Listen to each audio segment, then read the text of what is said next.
Bueno, então, galera, 7:05, vamos dar início aí. Não sei se o Edson ou o Elson escutou. Eu já corrigi as provas, a galera foi Oi, boa bem. noite. Boa noite, Elson. Corrigi as provas, a galera foi. Praticamente todo mundo foi bem. E a maior nota foi de 8 pontos, né? Ficou com 7, a maior nota. E aí eu fiz assim, né? Essa nota que era maior, que é o 7, eu coloquei valendo como um 8, né? 100% da prova. E aí as outras notas eu fui tudo corrigindo a partir dela. Fiz uma regra de 3 ali e, e aí fui ajustando as outras. De forma geral, a galera ficou muito bem. Não teve nenhuma nota menor do que 6 com as correções lá. E ainda tem mais aquelas questões que vocês me enviaram, que eu vou somar ainda depois. Tem mais esse trabalho final que eu dei, que eu vou botar uns pontinhos também. No fim das contas, vocês vão ficar com uma média bem boa. E sem forçar a barra também, porque lá na prova, lá, por exemplo, o que estava errado, ficou errado. Né? Não precisei fazer nenhuma consideração maluca para vocês ficarem com nota boa. Enfim, gostei muito das provas. Se você seguir assim, vai estar tranquilo, vocês vão passar bem, bem de boa aí.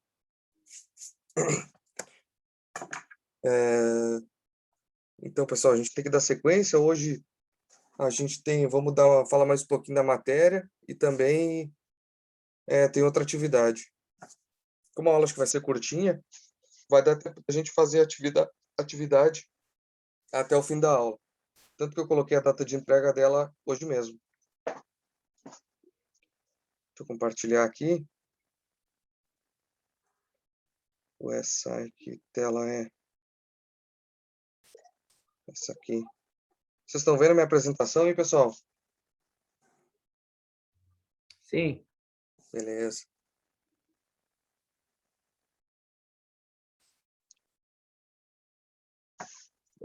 Então tá, galera. Eu vou falar para vocês, né, a gente vai falar hoje de como que é a moldagem no processo de fundição em casca, que foi a atividade lá que vocês tiveram. O que a maioria escreveu não é tão diferente disso aqui, que eu vou falar, mas é só para dar uma ênfase mesmo nesse processo. Eu achei muito legal ele, não conhecia, é muito interessante. Então, né, pessoal, lá tem aquelas etapas, lá eu vou tentar descrever para vocês mais ou menos o que diz lá mesmo na apostila. Essa primeira etapa, né, como a gente viu, essa aqui que está aqui, peraí, essa, essa aqui que está aqui com o mouse com o laser aqui apontado. Na primeira etapa, né, os modelos eles são confeccionados em metal, né, como a gente pode ver aí, de tal forma, né, que esses modelos, né, eles têm que ser suficientemente resistentes ao calor que é imposto ao processo, né, já que devido às altas temperaturas ali que a gente tem envolvidas, né, e, portanto, também esse modelo ele tem que ser resistente ao desgaste. Então, né, uma das primeiras partes, lá das primeiras fases da montagem, esses dois, né, no caso, o modelo, ele é posicionado junto à placa, né, essa placa que vocês veem embaixo está até indicado com a seta ali, de tal forma que a gente já coloca tanto os canais de alimentação, né, como aquele outro canal que é o funil de invase, aquele que a gente tem esses dois canais já. Um a gente sabe que funciona como uma salote, e o outro é por onde a gente coloca o nosso metal líquido. Depois disso, né, pessoal, a gente tem aqui essa segunda parte, né? Essas placas elas são colocadas em um equipamento que é responsável, né, por aquecer esse conjunto, até ter indicado na figura ali esses tubos de gás, bicos de gás, né, que deve ter alguma coisa queimando ali, algum gás que é responsável por aquecer esse conjunto. E se eu não me engano, lá as temperaturas elas variam de 200 a 250 graus Celsius, são temperaturas relativamente altas, né? Mas também não é uma temperatura tão alta assim, né? Se tu vai pensar lá na temperatura de fusão do aço, ela é mais baixa. Então, depois que a gente atinge essa temperatura, né, a gente pode partir para o próximo passo, onde geralmente, né, essas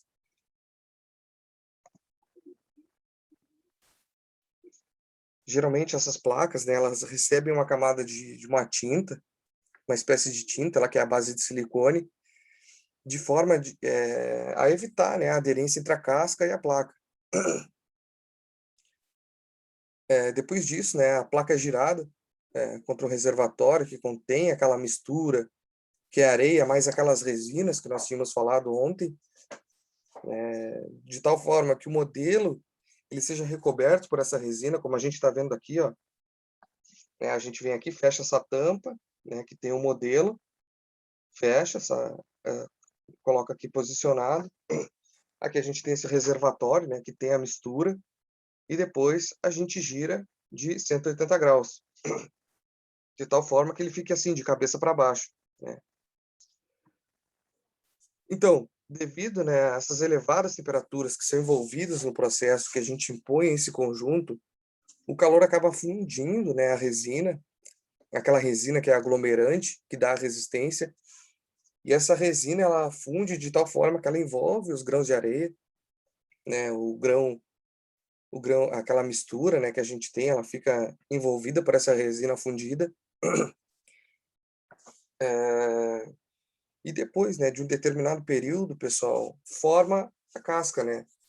Essa casca que é o molde, né? E essa casca formada, ela vai ter uma espessura pré-determinada. Isso vai depender do tempo que a gente deixar lá, né? Que a gente deixar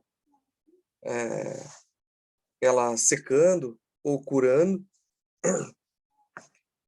né? E essa casca, pessoal, que formar, ela vai ter esse formato aqui, né? Do modelo que está lá dentro. Como ela vai formar aqui uma casca no modelo, né? Depois que a gente remover o modelo, aqui a gente vai ter uma casca com esses vazios aqui, essas partes vazias, que tem uma espécie de negativo do nosso modelo.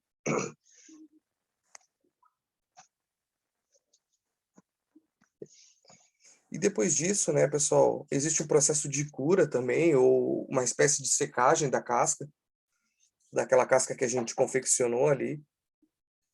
Ou melhor, né, o processo de endurecimento da resina, ele é finalizado em um forno ou alguma estufa especial para isso. E isso, pessoal, é muito interessante porque isso é realizado ainda em temperaturas mais elevadas. Lá a gente tinha ali no início temperaturas que iam de 200 a 250 graus.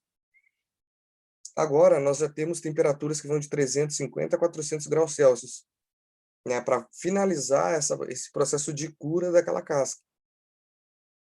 Então, pessoal, esse processo ele dura um pequeno intervalo de tempo, né, para a gente fazer essa cura. Em alguns minutos, com essa casca dentro do forno, né, depois de extraída, ali a gente vai ter o formato do nosso molde, né, já com a nossa resistência mais adequada pro nosso processo, para nossa fabricação. Então, pessoal, a gente percebe ali, né, que a gente tem apenas a metade do molde quando a gente faz esse processo.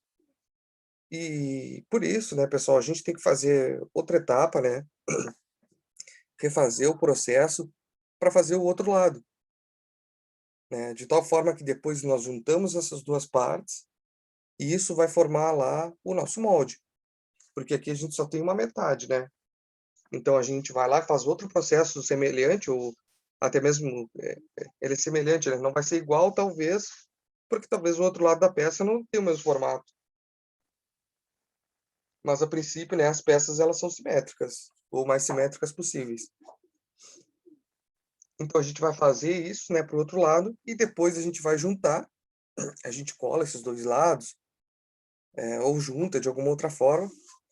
E se for necessário, a gente já insere os machos nessa etapa também, quando a gente faz a junção dessas duas partes. E associado, né, a esse processo, a gente também tem algumas vantagens e algumas desvantagens, né? Como a gente viu, todos os processos têm algumas vantagens e algumas desvantagens, e a gente tem que discutir um pouquinho isso para a gente entender onde que se aplica esse processo, né, a fundição em casca, para ver onde que ele pode ser utilizado. Então, pessoal, ali na apostila ele sintetiza muito bem algumas das principais características, né, desse processo, principalmente no que diz respeito às vantagens e às desvantagens, e a gente vai discutir um pouquinho sobre elas. Aqui tem duas ilustrações, né, que mostra como que é. Primeiro aqui, isso aqui é a casca de um virabrequim, para fabricar um virabrequim. Acho que todo mundo sabe quem é aquele mecanismo, o que que é isso aqui, né? Tem aquele mecanismo lá que tem no motor dos carros, né? O que dá o movimento para o nosso carro. E aqui eu não sei o que que é, mas a gente pode ver que aqui a gente tem a nossa casca, né? Vocês veem aqui que isso aqui é um moldezinho em casca. E aqui o pessoal tá fazendo o invase do metal líquido. Bem incandescente, olha aqui, pessoal. Bem quente deve estar isso aqui. Então, né? Dentre, né, as características desse processo, a gente tem algumas, e vamos falar um pouquinho sobre elas. Primeiro, pessoal, que a gente pode reutilizar esses moldes, né, tanto os moldes quanto os machos, em outros processos posteriores, né? Ou seja, eles podem ser reaproveitados. E isso a gente já pode ter uma ideia, né, que isso vai nos economizar tempo e também resulta em alguma economia, em termos monetários, né, em termos financeiros, digamos assim. Se a gente pode reutilizar o molde ou os machos, ou seja, a gente não precisa fabricar eles de novo, né? E também os moldes, a gente não, no caso os machos, né, a gente não precisa fabricar de novo também. Então, a gente vai economizar tempo e também dinheiro. Na verdade, essa técnica ela ainda nos permite produzir peças com acabamento superficial muito bom.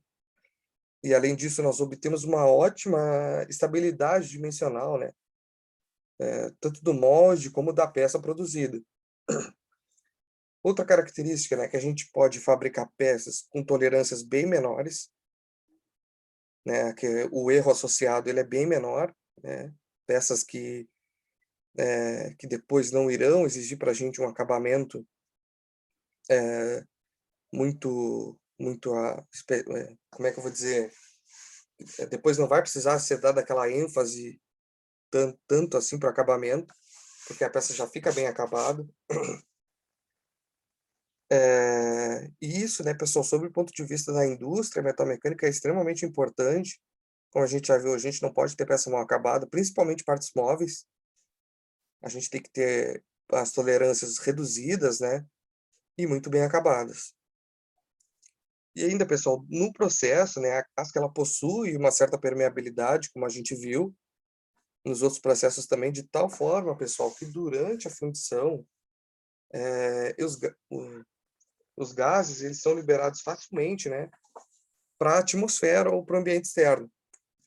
Isso é muito importante, né, porque acaba não contaminando o nosso metal, por exemplo, ou não, né, ou até mesmo aqueles gases lá, aqueles vazios que ficavam lá dentro por causa dos gases, também a gente consegue liberar facilmente. É, uma coisa que eu achei muito interessante é que isso pode ser automatizado, né? A gente viu que os outros processos pareciam um pouco mais manuais, mais mecânicos, e aqui não, pode ser automatizado, ou seja, pode ser robotizado, né, pessoal? Pode vir automatizar toda a tua fábrica e os teus robôs eles vão fazer o processo por ti. Também a gente consegue fabricar por esse processo, né, peças que são relativamente pequenas e de formatos mais complexos. Isso é muito interessante para nós, né? Fabricar componentes pequenos e com geometria bem complexa. No entanto, pessoal, só que a gente também tem algumas desvantagens associadas, né? Como, por exemplo, quando a gente compara com o processo de fundição, por exemplo, o processo de fundição em areia verde, por exemplo, a gente vê que esse processo é mais caro, esse aqui que a gente está falando, né, a fundição em casca. Esse processo ele é relativamente mais caro quando comparado ao processo de fundição em areia verde. E isso, pessoal, se deve principalmente porque aqui a gente utiliza algumas resinas especiais, né, para a gente dar essa resistência mecânica à casca, para deixar ela rígida. É que lá no processo de areia verde a gente não tem a utilização de nenhuma resina, né? É simplesmente a mistura e a água lá. E aqui também a gente faz um processo de secagem, né, pessoal, que também adiciona custos ao processo. É muito importante se atentar a isso também, né? E também com relação à aplicação, quando comparado a esse processo de fundição em areia verde, as peças fabricadas aqui, elas são menores, né? São de menores dimensões. Por isso, pessoal, eu acredito que esses moldes aqui, eles não sejam tão resistentes como os moldes de areia verde, por exemplo. Porque senão, né, o que que impediria a gente fabricar peças maiores, né? Eu acho que isso está muito associado à resistência do nosso molde. Não tem isso na apostila, isso que eu falei, só tem essa última frase aqui, dimensões mais limitadas em relação à fundição em areia verde, mas eu acho que isso está associado, eu acredito que isso esteja associado à resistência do molde. Então, tanto que aqui ele não coloca, né, como uma das principais vantagens a resistência. Então, eu acredito que esse molde aqui ele não seja tão resistente e por isso que ele não permite peças de dimensões mais elevadas. Eu não sei se vocês se lembram, o a fundição em areia verde, ela já tem dimensões reduzidas, né. A areia verde ela não é indicada para peças que são relativamente grandes, tem um volume, dimensões, né, mais elevadas. Aqui tem esse cara aqui, colocando lá, despejando metal líquido. E aqui tem um modelo em casca, né, pessoal? Isso aqui é uma ilustração, né? Não é real isso aqui. Então, esse aqui é outro processo. Alguém tem alguma pergunta, pessoal, com relação a esse aqui? Fundição em casca?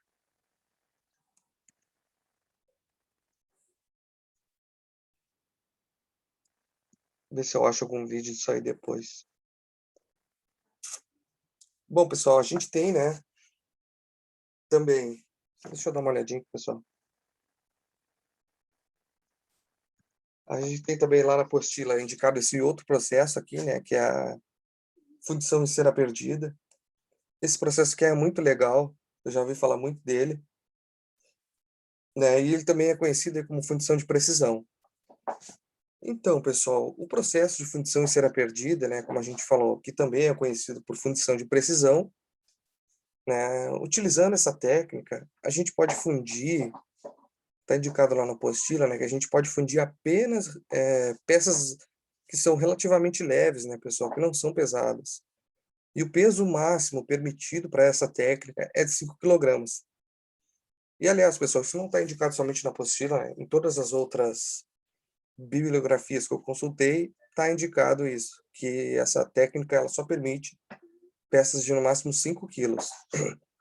No entanto, pessoal, essa técnica ela permite, né, a produção de peças em formato bem complexo, ou seja, né, com geometrias bem complexas mesmo, né, pelo que eu vi lá, pelo que eu entendi, é a técnica, né, que permite a maior nível de complexidade é essa daqui, a fundição por cera perdida. E ainda, pessoal, as peças produzidas por essa técnica aqui, elas podem ser muito bem acabadas, né, pode ter um acabamento muito bom, e isso corresponde também a uma tolerância superficial menor, né. Peças com tolerâncias bem pequenas, obviamente isso está associado à nossa capacidade de dar um acabamento melhor também. E ainda, pessoal, essa técnica ela dispensa o uso de machos, isso é muito legal também, né, de repente isso aqui adiciona até algum certo nível de economia, né, na verdade ela pode dispensar e de repente isso pode acarretar algum nível de economia financeira, né, para o nosso processo.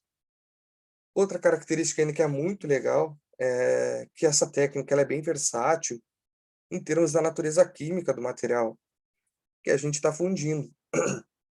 Por exemplo, a gente pode fabricar peça de alumínio, cobre, uma série de outras ligas metálicas que vai até, por exemplo, o aço inox também pode ser confeccionado pode ser fabricado uma peça de aço inox por essa técnica aqui.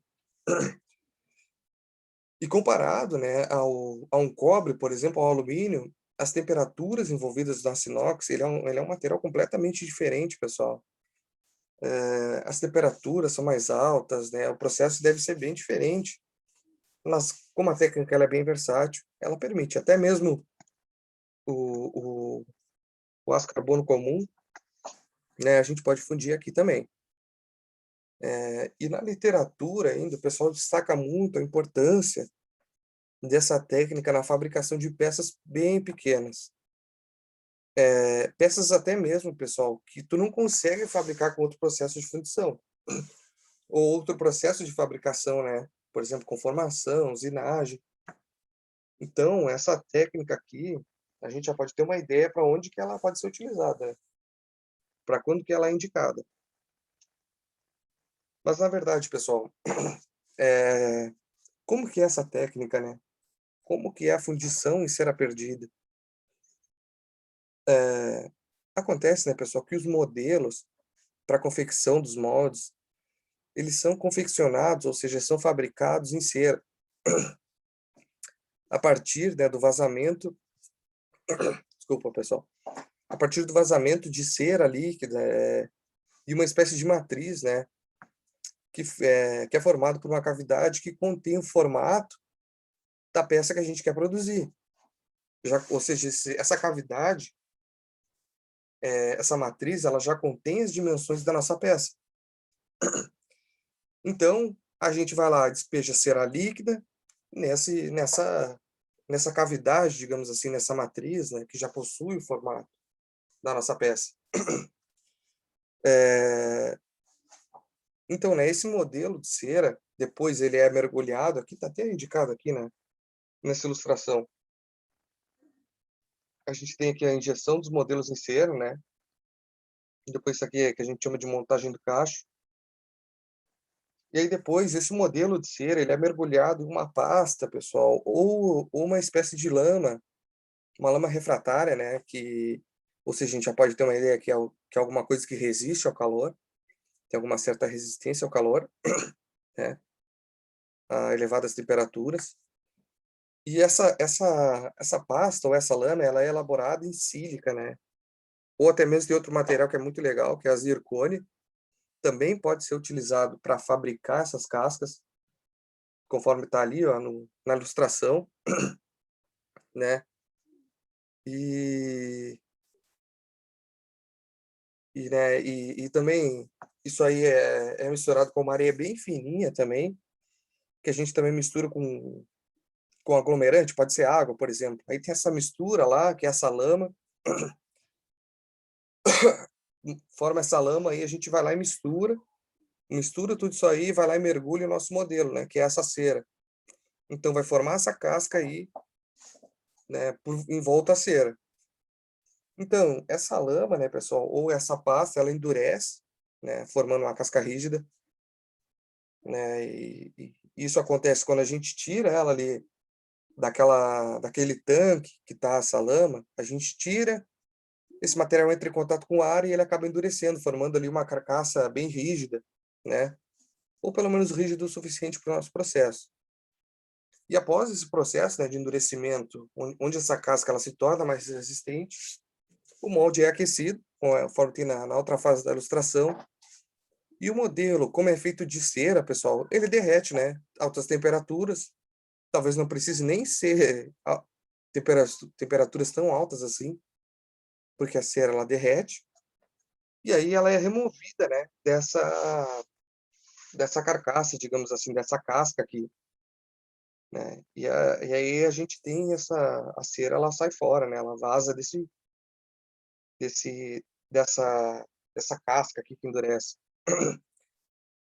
Eh, então, né, dessa forma, pessoal, a gente vê que a gente só tem a casca ali, né, depois a cera vai embora, a gente fica só com a casca. Então, agora a gente tem uma espécie de negativo da peça. E a partir daí, a gente pode invasar o metal líquido ali dentro, que é essa próxima fase aqui, ó, né, a gente invasa o metal líquido lá dentro, dessa casca, o que vai dar o formato da nossa peça, né. E assim que ocorrer o endurecimento do metal líquido, ou seja, que ele se solidificar, a gente vai lá, e quebra esse molde mesmo. Ele é uma casca, mas ele não é tão resistente, essa casca, né. A gente vai lá, quebra essa casca, remove, e aí depois, pessoal, a gente vai ter aqui a nossa peça, né. A gente vai ter, como aqui a gente tem esse cacho que tem várias peças, a gente vai ter a nossa peça aqui, ou as nossas peças também. A gente pode, dependendo da nossa aplicação, a gente pode ou não dar um processo de acabamento, né. Se a gente precisa de uma peça bem acabada, pô, vai lá dar um acabamento então, se não, pronto. E aqui, pessoal, depois a gente remove dos cachos, né, remove do cacho e a gente vai ter um monte de pecinha produzida. Isso é bem interessante, né, a gente consegue produzir aí, eh, várias peças de uma vez só. Então, pessoal, esse nome, né, cera perdida, é justamente porque a gente vê que essa cera, ela realmente se perde, né. E outro ponto também que a gente viu é que o molde, ele é destruído depois do processo, a gente quebra aquilo ali mesmo. Isso significa, pessoal, que é muito importante a gente ter isso em mente, que tanto o molde como a nossa cera, ela é perdida depois do processo, né, ela se torna inútil. Então, eh, talvez pode ser reaproveitado, não fala isso aqui por enquanto, mas a gente vê que isso aqui é destruído e pelo menos nesse formato aqui que tá, a gente não consegue reutilizar.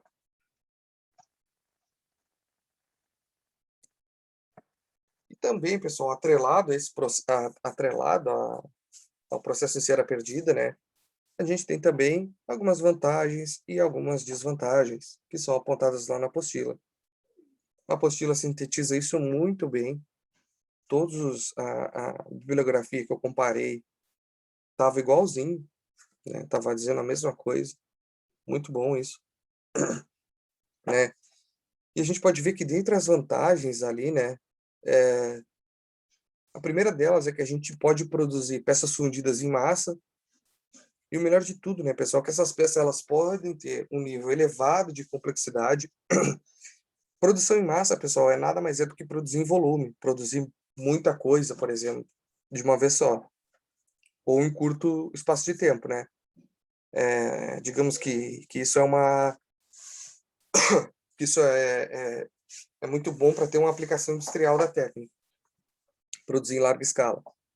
E outra característica ainda que é fundamental, é que a gente pode produzir peças com detalhes, né, cantos vivos, paredes finas, muitos outros, reentrâncias ou detalhes mesmo da peça. E aqui a gente pode até falar de peças complexas, né, peças de um elevado nível de complexidade. Essa técnica permite a produção. Outra característica positiva está associada ali à precisão dimensional, né, desse processo, que é muito boa, é relativamente boa, onde o próprio acabamento obtido, tanto pela peça, né, quanto pelo molde, ele é muito bom. Claro, uma coisa vai acarretar a outra, né, pessoal. E como eu tinha falado para vocês, é um processo bem versátil, no que diz respeito às ligas, né, que a gente pode produzir, ou melhor, as ligas que a gente pode utilizar para fabricar peças, né, isso que eu estou querendo dizer, que a natureza química dessas peças, ela é bem variável, né, tu pode colocar às vezes o alumínio é um aço inox, por exemplo, que são ligas não ferrosas e ligas ferrosas. Isso é muito bom, né, esse processo permite isso. E ainda, pessoal, a gente também tem desvantagens, né? E uma até a gente falou, né, que nós temos principalmente, né, pessoal, que essa técnica ela é muito limitada quanto ao peso, e a gente só pode produzir peças de até 5 quilogramas.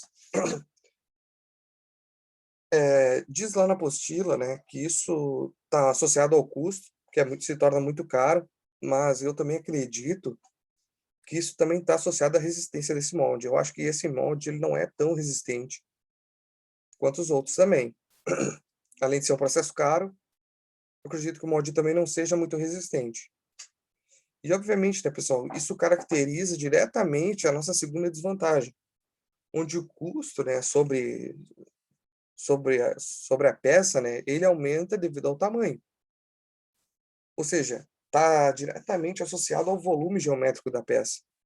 Então, se a gente vai produzir peças de maiores dimensões, obviamente nós vamos ter um processo produtivo mais caro, que tem um custo associado mais elevado.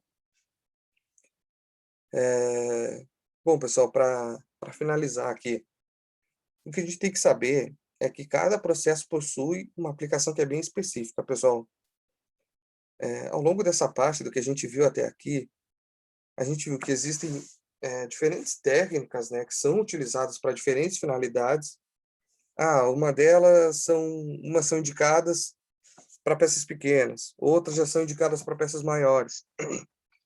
Por isso a gente tem que escolher, né, a nossa técnica de acordo com as características da peça. Por exemplo, peso, dimensão, nível de acabamento que a gente precisa. Claro, isso tudo a gente vai ver a nossa aplicação, né, onde que essa peça vai ter que ser aplicada. E essa técnica aqui que nós vimos, ela é para produtos de menores dimensões e também de peso reduzido. Por isso que a gente sempre tem que avaliar essas condições, né, para a gente ver se compensa ou não. Claro, principalmente em termos dos custos associados, com relação à peça que a gente vai produzir, ou seja, qual a finalidade do produto. Então, a gente tem que considerar isso, porque é que nem lá no ginásio, pessoal. Tu não vai pegar o melhor processo mais caro, melhor ferramenta, para produzir qualquer peça. Não é assim que funciona. Então, tu não vai pegar esse acabamento aqui, essa técnica de produção, para produzir, sei lá, um componente aí que não tem nada, sei lá, um interruptor, por exemplo. Tu não vai fazer isso, né? Porque talvez não seja alguma coisa que exige um nível de acabamento, né? Tu não precisa de um processo tão caro para produzir uma peça lá que é centavos. Então, né, a gente tem que sempre se atentar a isso para acabar selecionando, né, a técnica mais adequada que a gente tem. Pessoal, alguém tem alguma pergunta?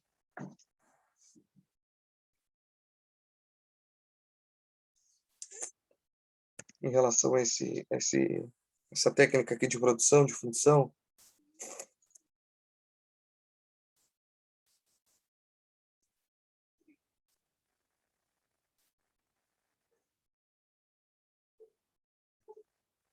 Então tá, pessoal.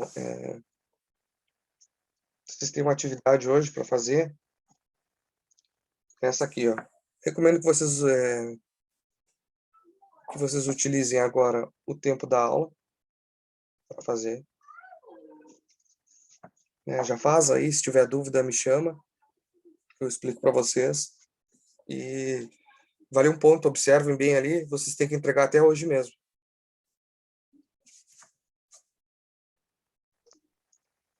E para quem não Boa estava noite, aí... Opa! professor. Boa noite, Meu Wagner.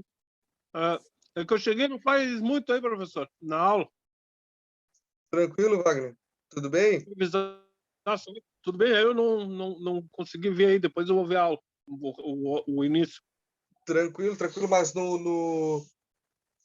ali na apostila tem bem sintetizado, cara. Se tu quiser dar uma olhada ali, tá Tá, bem colocado. O que tem aí eu adicionei mais por capricho mesmo. tranquilo, professor. E, pessoal, eu corrigi as provas de vocês. As notas foram boas. sei se você estava assustado ou não com isso, mas foi bem legal, foi bem boa. Aí ninguém se saiu muito mal.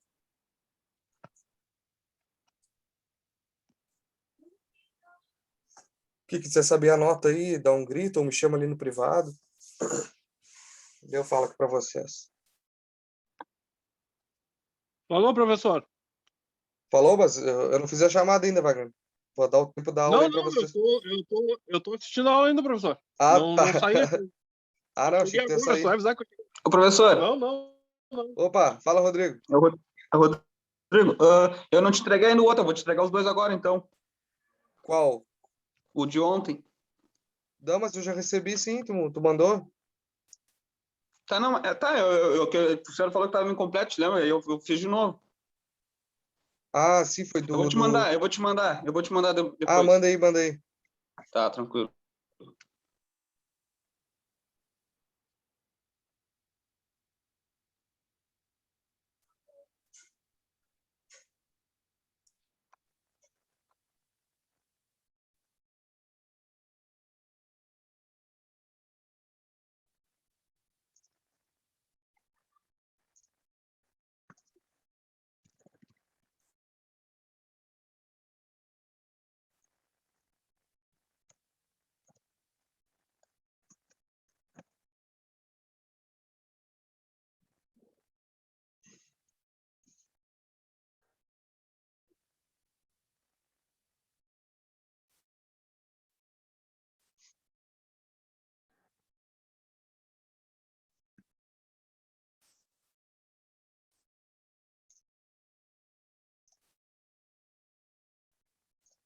E, Rodrigo, tu tava falando da atividade, né? Da questão aquela, né, que eu te falei. Sim, senhor. Ah, beleza, beleza. Pô, tava até me Tá. assustando, achando que era da prova aqui, cara. Não, de ontem, foi de ontem, do exercício de ontem. Tranquilo, tranquilo, meu irmão.